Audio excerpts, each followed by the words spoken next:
Dear students, good morning. Welcome to our home school science class.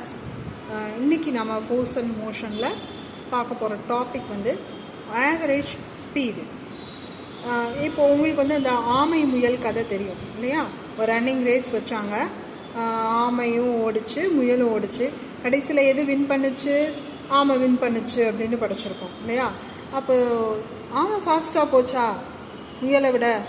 யூஸ்வலாக முயல் தான் வந்து வேகமாக போகிற ஒரு விலங்கு, ஒரு அனிமல் இல்லையா? ஆனால் அந்த ரேஸில் ஆமை வந்து வின் பண்ணுச்சு. அப்போ எப்படி எது ஃபாஸ்ட்டு எது ஸ்லோ அப்படி அதை எப்படி முடிவு பண்ணுறது அப்படின்னா, அதுக்கு ஒரு பேசிக்கான கான்செப்ட் வந்து average speed. What is average speed? How to calculate average speed? இது தெரிஞ்சாதான் நாம் வந்து ஃபாஸ்ட் வர்சஸ் ஸ்லோ அப்படிங்கிறத புரிஞ்சுக்க முடியும். இப்போது ஃபாஸ்ட்டு அப்படின்னு எதை சொல்லுவோம், அல்லது ஸ்லோ அப்படின்னு எதை சொல்லுவோம்? ஒருத்தர் நடந்து போகிறார், இன்னொருத்தர் காரில் போகிறார் அப்படின்னா கார் தான் நடந்து போகிறவரை விட வேகமாக போகும் இல்லையா? ஸோ கார் இஸ் ஃபாஸ்ட் தேன் யாரை விட அது ஃபாஸ்ட்டு? நடந்து போகிறவரை விட கார் வந்து ஃபாஸ்ட்டாக போகிறது இல்லையா? ஸோ இது வந்து ஒரு கம்பேர் பண்ணி சொல்லக்கூடிய ஒரு கான்செப்ட் தான் ஸ்பீடு அப்படிங்கிறது. ஓகே, இந்த ஸ்பீடை வந்து நம்ம கால்குலேட் பண்ணணும் அப்படின்னா there is one simple formula given in your book. Average speed is equal to distance traveled by time taken. ரைட்டா? அந்த ஆப்ஜெக்ட் வந்து எவ்வளவு டிஸ்டன்ஸை ட்ராவல் பண்ணியிருக்கு, அந்த டிஸ்டன்ஸை ட்ராவல் பண்ணுறதுக்கு அது எவ்வளவு டைம் எடுத்திருக்கு, இந்த ரெண்டும் தெரிஞ்சால் we can calculate average speed. Average speed is represented by small letter s. Okay, and distance traveled அதை வந்து நாம் d அப்படிங்கிற லெட்டரால் குறிக்கிறோம். and time taken is represented by small letter t. So ஒரு ஷார்ட் ஃபார்மில் நாம் இதை ஃபார்முலாவாக கொடுக்கணும் அப்படின்னா s is equal to d by t அப்படின்னு கொடுத்துடலாம். Okay, d stands for distance traveled and t stands for time taken. Suppose நம்ம டிஸ்டன்ஸை வந்து கிலோமீட்டரில் சொல்லி டைமை ஹவர்ஸில் சொன்னோம் அப்படின்னா ஆவரேஜ் ஸ்பீடுடைய unit kilometre per hour. But யூஸ்வலாக நம்ம வந்து எஸ்ஐ சிஸ்டமில் சொல்லுவோம் இல்லையா? இன்டர்நேஷ்னல் சிஸ்டம் அதுதானே. So SI unit of speed is metre per second. ஏன்னா மீட்டர் தான் அதில் டிஸ்டன்ஸுக்கான யூனிட், செகண்ட் தான் வந்து டைமுக்கான யூனிட். எஸ்ஐ யூனிட் சிஸ்டத்தில் அதுதானே. ஸோ எஸ்ஐ யூனிட்டில் நாம் ஸ்பீடுடைய யூனிட்டை சொல்லணும் அப்படின்னா that is metre per second. Okay, இப்போ பாருங்கள், இந்த ஆவரேஜ் ஸ்பீடை பற்றின சில நல்ல ஒரு டீப் அண்டர்ஸ்டாண்டிங்காக ஒரு சின்ன ஒரு கான்செப்ட், ஒரு இது வந்து உங்கள் புக்கில் கொடுத்துருக்காங்க. ஆவரேஜ் ஸ்பீடை நம்ம எப்படி கால்குலேட் பண்ண போகிறோம் அப்படின்னு. இந்த 3 பேர் வந்து போகிறாங்க. ஒருத்தர் வந்து டாக்ஸி ஓட்டுறாரு, இன்னொருத்தர் ட்ரக்கு ஓட்டுறாரு, another person is driving bus. ஓகேயா? இந்த 3 பேருடைய ஆவரேஜ் ஸ்பீடை நம்ம எப்படி கால்குலேட் பண்ண போகிறோம்? ஃபர்ஸ்ட் இந்த டாக்ஸி டிரைவர் என்ன சொல்கிறாரு? I have travelled 160 kilometre in 2 hours. ஓகேயா? அதை நம்ம வந்து சிம்பிளாக இப்படி ரெப்ரசன்ட் பண்ணிக்கிறோம். Just a second. இப்போது நம்ம இதில் 160 கிலோமீட்டர் 2 ஹவர்ஸில் this is the distance travelled by a car.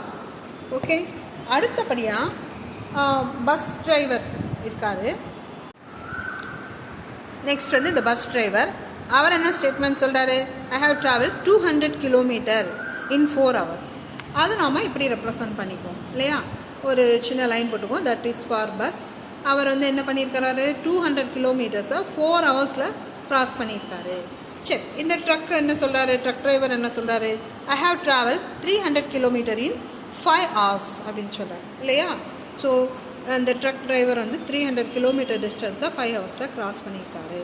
இப்போ இந்த 3 பேரில் யார் வந்து ஹையஸ்ட் ஸ்பீடில் போனாங்க? Can you say? அதை எப்படி சொல்ல முடியும்?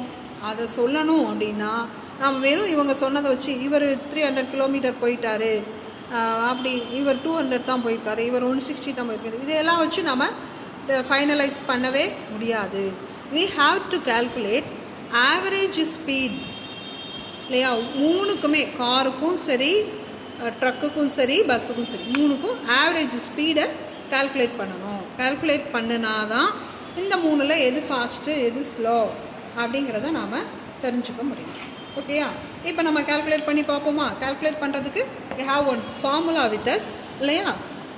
Average speed is equal to distance by time அப்படின்னு. இப்போ ஃபஸ்ட்டு கார் எடுத்துக்கோங்க.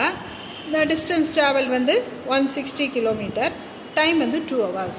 அப்போ அந்த ஃபார்முலா படி 160/2 இல்லையா? 160/2 இஸ் ஈக்குவல் டு இது டிவைட் பண்ணோம்னா என்ன கிடைக்கும்? 80 கிலோமீட்டர் பெர் ஹவர் கிடைக்குது. அப்போது ஒரு மணி நேரத்தில் அது 80 கிலோமீட்டர் டிஸ்டன்ஸ் ட்ராவல் பண்ணுது. ரைட். அடுத்தபடியாக பஸ் எடுத்துக்கோங்க. பஸ்ஸு வந்து எவ்வளோ கிலோமீட்டர் ட்ராவல் பண்ணியிருக்கு? 200 கிலோமீட்டர் இன் 4 hours இல்லையா? அப்போது அதுக்கான ஆவரேஜ் ஸ்பீடு போடுவோம். 200 டிவைடட் பை 4 என்ன வரும்? டிவைட் பண்ணால் 50 இல்லையா? 50 கிலோமீட்டர் தான் போயிருக்கு 1 ஹவரில். கார் வந்து 1 ஹவரில் 80 கிலோமீட்டர் போயிடுச்சு. ஓகே, ட்ரக் எவ்வளோ தூரம் போயிருக்குன்னு பார்ப்போம். அதனுடைய ஆவரேஜ் ஸ்பீடையும் கண்டுபிடிச்சிருவோம். அது எவ்வளோ டிஸ்டன்ஸ் ட்ராவல் பண்ணியிருக்கு? 300 கிலோமீட்டர் பண்ணியிருக்கு. ஸோ 300 பை டைம் என்ன? 5 hours. அப்போ டிவைடட் பை 5 போட்டிங்கன்னா 60 வருது இல்லையா? 60 கிலோமீட்டர் பெர் ஹவர். அப்போது 1 ஹவரில் 50 கிலோமீட்டர் போகிறது ஸ்பீடா, 60 கிலோமீட்டர் போகிறது அதிக ஸ்பீடா, 80 கிலோமீட்டர் போகிறது அதிக ஸ்பீடா? 80 தான் அதிகம். ஸோ கார் தான் வந்து இந்த மூணில் ஃபாஸ்டஸ்ட். இந்த மூணில் எது ரொம்ப ஸ்லோவாக போயிருக்கு அப்படின்னா இந்த மூணில் ஸ்லோவாக போயிருக்கிறது பஸ்ஸு. ஓகேயா? இந்த கால்குலேஷன்ஸை நீங்கள் உங்கள் புக்லையும் ஃபில் பண்ணணும். இங்கே பாருங்கள், distance travel by the car அவங்களே கால்குலேஷன் போட்டிருக்காங்க இல்லையா? நம்ம போட்டோம் இல்லையா? 160/2 அது அவங்களே போட்டிருக்காங்க. அதே மாதிரி டிஸ்டன்ஸ் ட்ராவல் பை பஸ் எப்படி பக்கத்துலேயே டிவைட் பண்ணி காட்டி அது எவ்வளோ 50 கிலோமீட்டர் வந்தது அதையும் போடுங்க. உங்கள் புக்கில் எழுதுங்க ஒரு பென்சில் எடுத்து. Distance travelled by the truck அதையும் இந்த கால்குலேஷனை சைடில் போட்டு காட்டி write the answer in your book using a pencil. Okay, கீழே அந்த கொஸ்டினுக்கான ஆன்சரையும் எழுதுங்க. Which one is fastest and which one is slowest கேட்டிருக்காங்க. Taxi is the fastest of 3 and slowest of 3 is bus. அதையும் அதுக்கான ஆன்சர்ஸையும் எழுதுங்க புக்கில். ஓகே, இப்போ உங்களுக்கு ஸ்பீடு அப்படின்னா என்னன்னு தெரிஞ்சிருச்சு இல்லையா?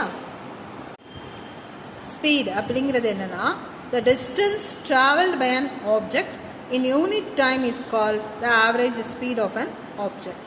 ஓகேயா? இதுதான் அதுக்கான டெஃபனிஷன். இவ்வளோ தூரம் நம்ம கால்குலேஷன்ஸ் எல்லாம் போட்டு அண்டர்ஸ்டாண்ட் பண்ணிக்கிட்டோம். அதை ஒரு டெஃபனிஷன் ஃபார்மில் சொல்லணும்னா distance travelled by an object in unit time அப்படின்னு அதை டிஃபைன் பண்ணணும். ஓகே, 2 சின்ன கணக்குகள் கொடுத்துருக்காங்க. let us calculate அப்படின்னு சொல்லி. a cat traveled 150 meters. wait a minute. cat traveled 150 meters in 10 seconds அப்படின்னு கொடுத்துருக்காங்க இல்லையா? What is it's average speed? இது வந்து உங்களுக்கு ஃபார்முலா தெரியும் இல்லையா? Distance is 150 meters, time taken வந்து 10 seconds. அப்போ ஆவரேஜ் ஸ்பீடு வேணும் அப்படின்னா டிஸ்டன்ஸ் ட்ராவல்டு அதாவது 150/10 போட்டோம்னா ஆவரேஜ் ஸ்பீடு கிடச்சிரும். ரைட்டா? தென் அடுத்த ஒரு சின்ன sum. Priya ride her bicycle 40 kilometre in 2 hours. அப்போது டிஸ்டன்ஸ் ட்ராவல் வந்து 40 கிலோமீட்டர், டைம் வந்து 2 hours. ஓகேயா? So 40 divided by 2 that gives her average speed. இப்போது இந்த ரெண்டுலையும் கேட்டோடைய ஆவரேஜ் ஸ்பீடு கண்டுபிடிக்கிறப்போ டிஸ்டன்ஸ் வந்து மீட்டரில் இருக்குது, டைம் வந்து செகண்டில் இருக்குது. ஸோ இதில் வந்து ஆவரேஜ் ஸ்பீடுடைய யூனிட் வந்து மீட்டர் பெர் செகண்ட் அப்படின்னு வரும். பிரியாவுடைய ஆவரேஜ் ஸ்பீடு நம்ம கண்டுபிடிக்கிறப்போ டிஸ்டன்ஸ் வந்து கிலோமீட்டரில் கொடுத்துருக்காங்க, டைம் வந்து ஹவர்ஸில் கொடுத்துருக்காங்க. அப்போ நம்ம ஆவரேஜ் ஸ்பீடு கால்குலேட் பண்ணோம்னா அதனுடைய யூனிட் கிலோமீட்டர் பெர் ஹவர் அப்படின்னு இருக்கும். ஸோ இந்த 2 சிம்பிள் கணக்குகளையும் நம்முடைய இந்த ஃபார்முலாவை யூஸ் பண்ணி நீங்கள் கண்டிப்பாக புக்கில் செய்வீங்க, செஞ்சு கொண்டு வந்து சைன் வாங்குறீங்க. ஓகே, நெக்ஸ்ட் வந்து ஒரு டேப்லெட் காலம் இருக்குது உங்கள் புக்கில். அதாவது ஒரு ரன்னிங் ரேஸ் நடக்குது, 100 மீட்டர் ரேஸ். ஸ்போர்ட்ஸ் டே அன்றைக்கெல்லாம் நடக்கும் இல்லையா, 100 மீட்டர் ரேஸ் நடக்கும். நீங்கள் பார்ட்டிசிபேட் பண்ணியிருக்கீங்களா? ஓடி ப்ரைஸ் வாங்கியிருக்கீங்களா? ரைட், வாங்கியிருக்கீங்களோ இல்லையோ இப்போ பார்த்துருவோம் உங்களுக்கு ப்ரைஸ் கிடைக்குமா இல்லையான்னு. எப்படி பார்க்குறது? இங்கே அவங்க வந்து முருகேசன் உங்கள் ஒரு ஃப்ரெண்டு நேம் கொடுத்துருக்காங்க. 100 மீட்டர் டிஸ்டன்ஸை 12 செகண்ட்ஸில் க்ராஸ் பண்ணியிருக்காரு. ஸோ ஆவரேஜ் ஸ்பீடு நம்ம ஃபார்முலா இருக்கு இல்லையா, S=D/T. அதை வச்சு 100 மீட்டர் பை 12 செகண்ட் போட்டாச்சு. 100/12 போட்டு டிவைட் பண்ணால் எவ்வளோ கிடைக்குது? வகுத்தால் 8.3 மீட்டர் பர் செகண்ட் கிடைக்குது. ரைட், அடுத்து செகண்டை உங்கள் நேம் எழுதிக்கோங்க. 100 மீட்டர் டிஸ்டன்ஸை நீங்கள் ஏதோ ஒரு டைம் எடுத்துக்கோங்க, 8 செகண்ட்ஸ் போட்டுக்கலாம். ஓகேயா? அடுத்து கீழே வந்து உங்கள் ஃப்ரெண்ட்ஸ் நேம் எழுதிக்கோங்க. ஒவ்வொருத்தருக்கும் அந்த செகண்ட்ஸை கொஞ்சம் கொஞ்சம் மாற்றி மாற்றி போடுங்க. 10 செகண்ட்ஸ் போடுங்க, 20 செகண்ட்ஸ் போடுங்க, 18 செகண்ட்ஸ் போடுங்க. போட்டுட்டு எல்லாருக்குமே ஆவரேஜ் ஸ்பீடு என்ன அப்படிங்கிறத இதே மாதிரி டிவைட் பண்ணி காட்டுங்க. அதை டிவைட் பண்ணி கடைசியாக என்ன ஆன்சர் வருதுன்னு பாருங்கள். இதில் யார் நல்ல ஸ்பீடாக போயிருக்காங்களோ அவங்களுக்கு தான் ஃபர்ஸ்ட் ப்ரைஸ் கிடைக்கும். ரைட்டா? இந்த சின்ன டேப்லெட் காலத்தை ஃபில் பண்ணிடலாமா? கால்குலேஷன் போட்டு ரொம்ப சிம்பிளான ஃபார்முலா தான், D/T, அவ்வளோதான். ஓகேயா? இதை ஃபினிஷ் பண்ணுங்கள். நெக்ஸ்ட் புக்கில் சம் நியூமரிக்கல் ப்ராப்ளம்ஸ் கொடுத்துருக்காங்க. ஓகே, ஃபர்ஸ்ட் சம் பாருங்கள். ஒரு ப்ராப்ளம்னா ப்ராப்ளம் கிடையாது. ரைட்டா? ப்ராப்ளமுக்கு ஒரு சொல்யூஷன் இருக்கும். ஓகே,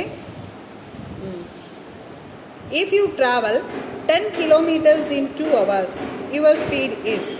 அப்போது நமக்கு தெரியும் இல்லையா, டிஸ்டன்ஸ் 10 கிலோமீட்டர், டைம் 2 hours. அப்போது ஸ்பீடு என்னன்னு கண்டுபிடிச்சிடலாம் இல்லையா? செஞ்சிடலாமா? ஓரத்தில் டிஸ்டன்ஸ் பை டைம் 10/2 போட்டுடலாம். ரைட், அடுத்த சம் பாருங்கள். If you travel 15 kilometers in half an hour, half an hourல 15 kilometers, then you would travel dash kilometers in 1 hour. எத்தனை கிலோமீட்டர் இருக்கும்? half an hourல 15 அப்படின்னா 1 hourல 30 kilometers. 15 into 2 times of that இல்லையா? சரி, 1 hourல இத்தனை kilometre travel பண்ணியிருக்கீங்கன்னா அதுதான் உங்கள் ஸ்பீட் ஆல்சோ அதான் 30 kilometers per hour. ஓகேயா? The last one, simplest problem is if you run fast at 20 kilometers per hour for 2 hours. So 1 hourல 20 kilometers cover பண்ணுற மாதிரி ஓடுறீங்க. இது மாதிரி எத்தனை ஹவர்ஸ் ஓடுறீங்க? 2 hours ஓடுறீங்க. ஸோ 1 hourல 20 kilometers கவர் பண்ணுவீங்க. அப்போ 2 ஹவர்ஸில் எத்தனை கிலோமீட்டர் கவர் பண்ண முடியும்? 40 kilometers கவர் பண்ண முடியும். ஓகேயா? இந்த சிம்பிளான நியூமரிக்கல் ப்ராப்ளம்ஸையும் உங்கள் புக்கில் கம்ப்ளீட் பண்ணுங்கள். ஸோ இப்போ நாம் பார்த்துருக்குற இந்த ஆவரேஜ் ஸ்பீடு அப்படிங்கிற கான்செப்டை பேஸாக வச்சு மோஷனை வந்து 2 டைப்பாக பிரிக்கிறாங்க. ஒன்று வந்து யூனிஃபார்ம் மோஷன், another இஸ் நான் யூனிஃபார்ம் மோஷன். இப்போ யூனிஃபார்ம் மோஷன் அப்படின்னா ஸ்பீடு வந்து ஒரே மாதிரியாக இருக்கணும், மாறக்கூடாது.